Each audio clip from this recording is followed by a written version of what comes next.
ಬನ್ನಿ, ಇನ್ 15 ಡೇಸ್ ಈ month end ಅಥವಾ ಈ ಇಯರ್ ಎಂಡ್ ಅಷ್ಟರಲ್ಲಿ ನೀವು ಏನನ್ನ ನಿರೀಕ್ಷೆ ಮಾಡಬಹುದು, ಯಾವ ರೀತಿಯ ಬದಲಾವಣೆ ಅಥವಾ ಏನು ಎಕ್ಸ್ಪೆಕ್ಟೇಷನ್ ನಿಮ್ಮದಿದೆ ಅದು ಈಡೇರುತ್ತಾ, ಯಾವ ರೀತಿಯ ಬದಲಾವಣೆ ಬರುತ್ತೆ ನೋಡೋಣ.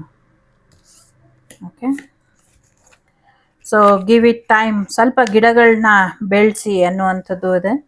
ಸ್ವಲ್ಪ ನಿಧಾನ ಆಗುತ್ತೆ, ಬಟ್ ಖಂಡಿತವಾಗ್ಲೂ ನೀವು ಅಂದ್ಕೊಂಡಿರೋದು ಆಗತ್ತೆ ಅನ್ನುವಂಥದ್ದು ಇದೆ.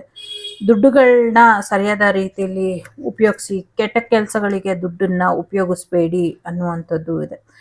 ಸೊ ಕರ್ಮ ಸಮಥಿಂಗ್ ಎಂಡ್ ಆಗಿ ಒಂದು ನ್ಯೂ ಬಿಗಿನಿಂಗ್ ನಿಮ್ಮ ಜೀವನಕ್ಕೆ ಬರುತ್ತೆ ಅನ್ನುವಂಥದ್ದು ಇದೆ.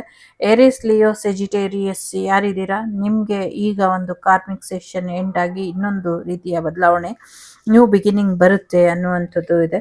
ಸೊ ಸರಿಯಾದ ರೀತಿಯಲ್ಲಿ ಕಮ್ಯುನಿಕೇಷನ್ ಮಾಡ್ಕೊಳ್ಳಿ, ಕಾಂಪ್ರಮೈಸ್ ಎನರ್ಜಿಗೆ ಬನ್ನಿ. ಸ್ವಲ್ಪ ಕ್ಷಮಿಸಿದ್ದೇ ಆದರೆ ಒಳ್ಳೆಯ ಬದಲಾವಣೆಗಳನ್ನ ನೀವು ನೋಡ್ತೀರಾ ಅನ್ನುವಂಥದ್ದು ಕೂಡ ಇದೆ.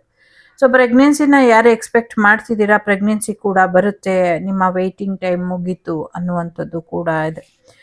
So yes, third party situation ಇರಲಿ ಅಥವಾ ಯಾರು ನಿಮಗೆ ಫಿಸಿಕಲಿ ಇಂಪಾರ್ಟೆಂಟ್ ಅನ್ನೋದು ನಿಮಗೆ ಗೊತ್ತಾಗುತ್ತೆ. ಜೊತೆಗೆ ಯಾರು ನಿಮಗೆ ತೊಂದರೆ ಮಾಡ್ತಿದ್ರು ಅದು ಕೂಡ ನಿಮಗೆ ಗೊತ್ತಾಗುತ್ತೆ ಅನ್ನುವಂಥದ್ದು ಕೂಡ ಇದೆ. ಸೊ ಯಾರಾದರೂ ಫಿಸಿಕಲ್ ಪಾರ್ಟ್ನರ್ ಬೇಕು ಅಥವಾ ಥರ್ಡ್ ಪಾರ್ಟಿ ರಿಲೇಷನ್ಶಿಪ್ ಬೇಕು ಅಥವಾ ನನ್ನ ಆಸೆ ಆಕಾಂಕ್ಷೆಗಳನ್ನ ಯಾರು ಈಡೇರಿಸ್ತಾ ಇಲ್ಲ ಅನ್ನೋರಿಗೆ ಸೊ ಅಂಥ ಪರ್ಸನ್ ಸಿಗುವಂಥ ಸಾಧ್ಯತೆಗಳು ಇದೆ ಅನ್ನುವಂಥದ್ದು ಇದೆ. ಜೆಮಿನಿ, ಲಿಬ್ರಾ, ಅಕ್ವೇರಿಯಸ್ ಕೂಡ ಇಂಪಾರ್ಟೆಂಟ್ ಇದೆ ಅನ್ನುವಂಥದ್ದು ಇದೆ. ಸೊ ಸ್ವಲ್ಪ ಮೂಡ್ ಸ್ವಿಂಗ್ಸಿಂದ ನಿಮ್ಮನ್ನು ನೀವು ಸರಿಯಾಗಿ ಇಟ್ಕೊಳ್ಳಿ ಅನ್ನುವಂಥದ್ದು ಕೂಡ ಇದೆ. ಜೊತೆಗೆ ಏನೋ ಒಂದು ಎಚ್ಚರಿಕೆ ಕೂಡ ಇದೆ. ಸೊ ಸ್ವಲ್ಪ ನೋ ಅಂತ ಇದೆ. ಸೊ ಸ್ವಲ್ಪ ಎಚ್ಚರಿಕೆ ಇರಬೇಕು, ಏನೋ ಒಂದಷ್ಟು ಸಮಸ್ಯೆ ತರುತ್ತೆ ಅನ್ನುವಂಥದ್ದು ಕೂಡ ಇದೆ. They will be back. ನಿಮ್ಮಿಂದ ದೂರ ಇರೋರು ಅಥವಾ ನಿಮಗೆ ಬ್ಲಾಕ್ ಮಾಡಿ ಇಟ್ಟಿರೋರು ಅಥವಾ ನಿಮ್ಮ ಜೀವನದಲ್ಲಿ ಸಮಸ್ಯೆ ತಂದು ಇಟ್ಟಿರೋರು ಆದಷ್ಟು ಬೇಗ ನಿಮ್ಮ ಜೀವನಕ್ಕೆ ವಾಪಸ್ ಬರ್ತಾರೆ. ಏನು ಸಮಸ್ಯೆ ತಂದಿಟ್ಟಿಲ್ಲ, ಅವ್ರು ಚೆನ್ನಾಗೇ ಇದ್ದರು ಅಂದರೂ ಕೂಡ ಯಾರಾದರೂ ನಿಮ್ಮನ್ನು ಬಿಟ್ಟು ಹೋಗಿದರೆ ಅವ್ರು ವಾಪಸ್ ಬರ್ತಾರೆ, ಅಟ್ಲೀಸ್ಟ್ ಅವ್ರ ಮೆಸೇಜ್ ಆದರೂ ಬರುತ್ತೆ ಅನ್ನುವಂಥದ್ದು ಇದೆ. ಎಸ್, ಮರ್ಕ್ಯೂರಿ ರೆಟ್ರೋಗ್ರೇಡ್ ಆಗ್ತಾ ಇದೆ. ಸೊ ಸ್ವಲ್ಪ ಎಲೆಕ್ಟ್ರಾನಿಕ್ ವಸ್ತುಗಳಿಂದ ಸಮಸ್ಯೆ ಹೆಚ್ಚಾಗುವಂಥ ಸಾಧ್ಯತೆ ಇದೆ, ಸ್ವಲ್ಪ ಹುಷಾರಾಗಿರಿ ಅನ್ನುವಂಥದ್ದು ಇದೆ. ಯಾರಾದರೂ ಎಲೆಕ್ಟ್ರಿಕ್ ಕಾರ್ ತೊಗೊಳೋದಿದ್ರೆ ಸ್ವಲ್ಪ ಯೋಚನೆ ಮಾಡಿ ತೊಗೊಳ್ಳಿ, ಸದ್ಯಕ್ಕೆ ಎಲೆಕ್ಟ್ರಿಕ್ ಕಾರು ಬೇಡ ಅನ್ನುವಂಥದ್ದು ಕೂಡ ಇದೆ. ಯಾರೋ ನಿಮ್ಮನ್ನು ಭೇಟಿ ಮಾಡೋದಕ್ಕೆ ಬರ್ತಾ ಇದ್ದಾರೆ ಅನ್ನುವಂಥದ್ದು ಇದೆ.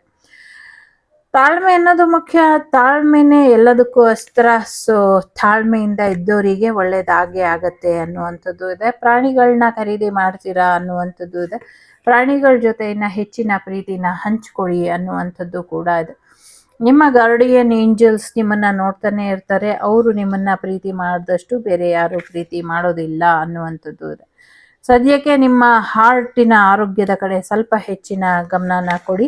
ಇನ್ನು ಹೆಚ್ಚು ಹಾರ್ಟಿನ ಸಮಸ್ಯೆಗಳು ಜಾಸ್ತಿ ಆಗತ್ತೆ ಅನ್ನುವಂಥದ್ದು ಇದೆ. ಒಂದಷ್ಟು ಲವ್ ಸ್ಪೆಲ್ಲನ್ನು ಮಾಡ್ಕೊಳ್ಳಿ, ಇದರಿಂದ ಕೂಡ ನಿಮಗೆ ಒಂದಷ್ಟು ಡಿವೋರ್ಸಿಗೆ ಹೋಗಿರುವಂಥ ಕೇಸ್ಗಳು ನಾರ್ಮಲ್ ಆಗುತ್ತೆ ಅನ್ನುವಂಥದ್ದು ಕೂಡ ಇದೆ. ಡಿಸ್ಟೆನ್ಸಲ್ಲಿ ಇರೋರು ಏನೇ ಚಾಲೆಂಜಸ್ ಇದ್ದರೂ ಅದನ್ನೆಲ್ಲ ಮೀರಿ ನಿಮ್ಮನ್ನು ಭೇಟಿ ಆಗ್ತಾರೆ ಅನ್ನುವಂಥದ್ದು ಕೂಡ ಇದೆ ಇಲ್ಲಿ. ಸೊ ಯಾರೋ ನಿಮ್ಮನ್ನು ತುಂಬ ಕ್ಲೋಸ್ ಆಗಿ ವಾಚ್ ಮಾಡ್ತಾ ಇದ್ದಾರೆ ಅನ್ನುವಂಥದ್ದು ಕೂಡ ಇದೆ. Take care.